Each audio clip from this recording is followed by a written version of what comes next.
talks.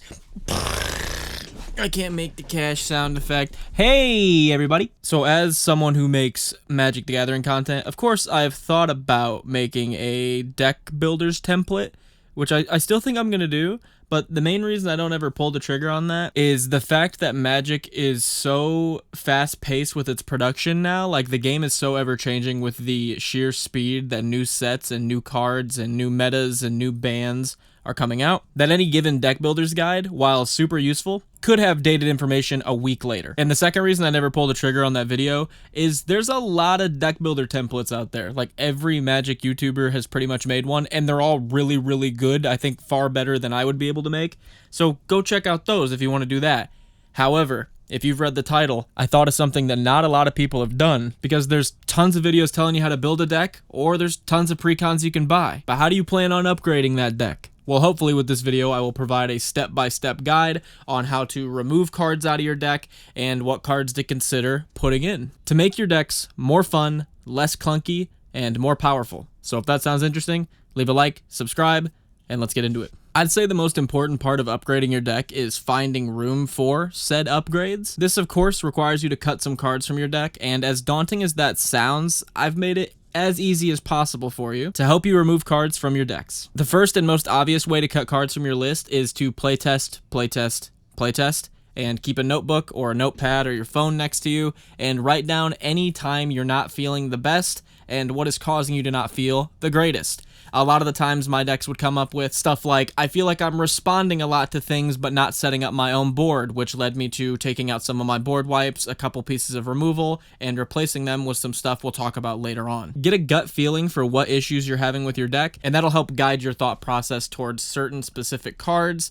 that you may not want in your deck. If you're running an aggro deck and you're writing down all the time, I constantly have empty hands. Maybe you're running too many low CMC cards and need to take some of them out, maybe for card draw, or again, some of the stuff we'll talk about later in the video. As silly as that sounds, your gut is extremely useful at figuring out what cards to take out. Most of the time when I'm cutting cards from my deck, I will just draw a test hand of 7, boom, boom, boom, boom, and then look at it, and anything that gives me even a slight, off gut feeling, I'll set into a separate pile. And a lot of the times comparing the pile that I end up with compared to the deck that I know I want to keep, I'll be like, oh yeah, I don't really like those at all compared to what I've got. But I hear you saying that's all hippie nonsense. That's all your feelings and your gut. I want some cold, hard ways to take some cards out of my deck, make some cuts.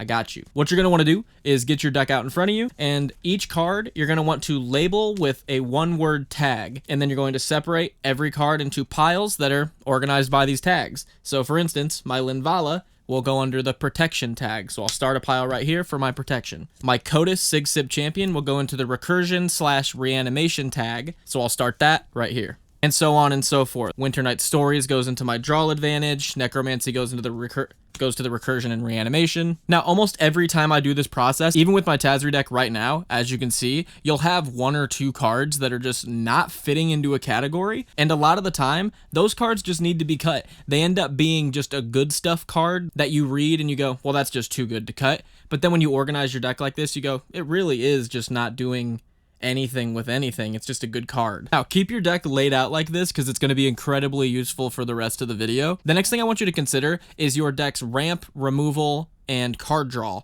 and whether or not you need as many of each as you think you do. Remember, we're playing Commander, which means that we will have a Commander in the command zone, which is a guaranteed card we can cast over and over and over. So for instance, if your commander is something like Shorkai Genesis Engine, you might not need to run as much card draw, given that you have a guaranteed card draw engine in your command zone. Same goes for commanders that ramp, same goes for commanders with built-in removal. This is also applicable to any other given thing in your deck. For instance, my Tazri Reanimator deck is based around the 5-color Tazri, who has the ability to pay Wooburg, tap, and mill ourselves for 5, and then put creatures with activated into hand. The original rough draft build of this deck ran Grizzly Salvage, it ran Perpetual Timepiece, it ran Broodheart Engine, all the different self-mill pieces, and playtesting it, I realized my commander is outputting plenty of self-mill. So I really don't need to run all these extra self-mill cards. My commander is a guaranteed massive self-mill engine that I can have out every game. My rough draft of my Goshinte deck actually ran into a similar problem, where the original version ran a ton of ways to mill enchantments into my graveyard, as well as big enchantments to mill into my graveyard, so I could use Goshinte's ability to reanimate them.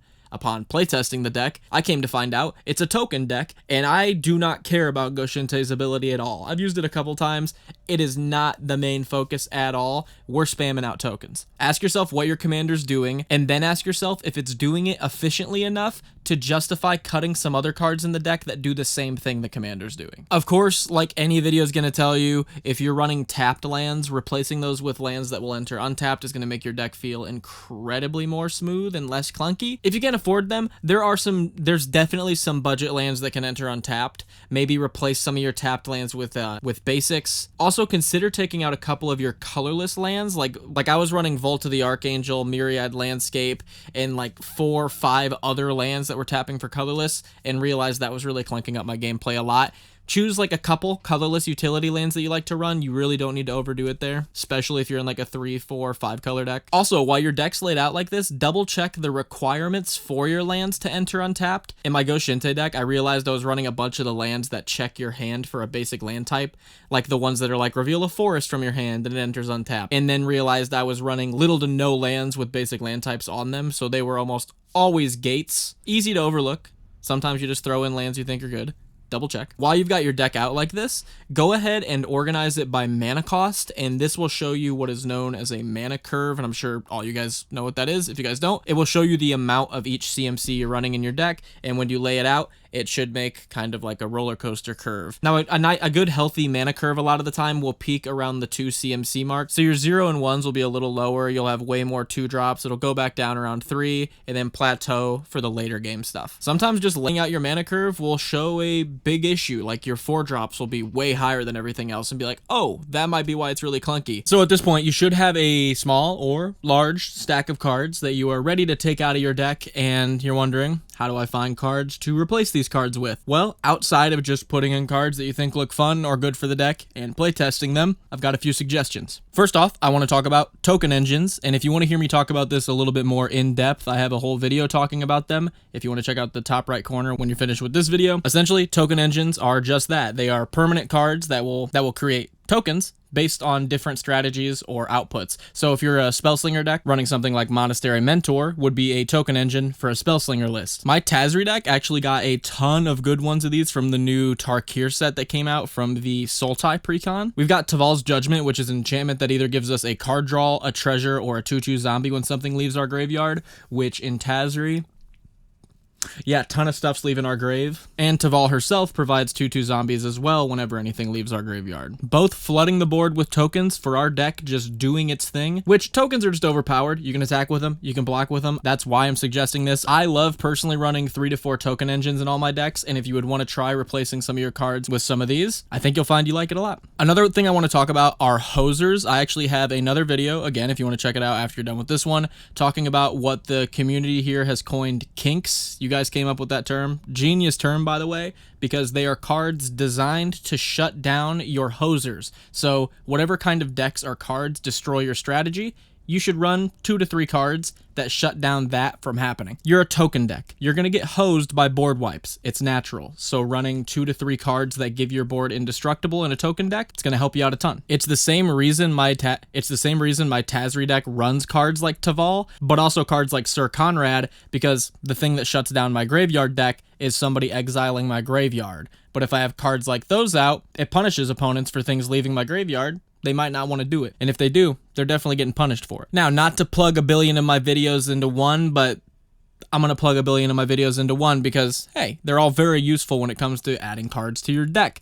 I want to talk about Whittle engines. Again, I've got a whole video talking about that over on the channel. And Whittle engines are essentially the same thing as a token engine, except for the output isn't a token, the output is damage. So if you're in a Spellslinger deck, throw a gutter snipe in there, turn your instants and sorceries into 2 damage. If you're in the token deck we were just talking about, throw an impact tremors in there so all your tokens turn into damage. Like I said with my Tazri deck, if you're in a graveyard deck, Sir Conrad is a great whittle engine to throw into those decks. And with my Tazri deck having some landfall sub-themes, I put Obnixilis the Fallen in there, which does work because we will have 5, 6, 7 lands hit play, drain for a total of 21 with Obnixilis. Pretty good. Again, check out the whittle engine video if you want to find some more in-depth ones for your specific strategy. You will be able to find some for your deck, I promise you. I suggest you throw 2 to 3 of these in your deck, give it a try, see how you like it. I think you'll love it. Links to all those videos I was talking about down in the description. Past this, just put in stuff that looks fun to you. A lot of this, like I said at the beginning, comes down to gut feeling and play testing. So put in some stuff, play test,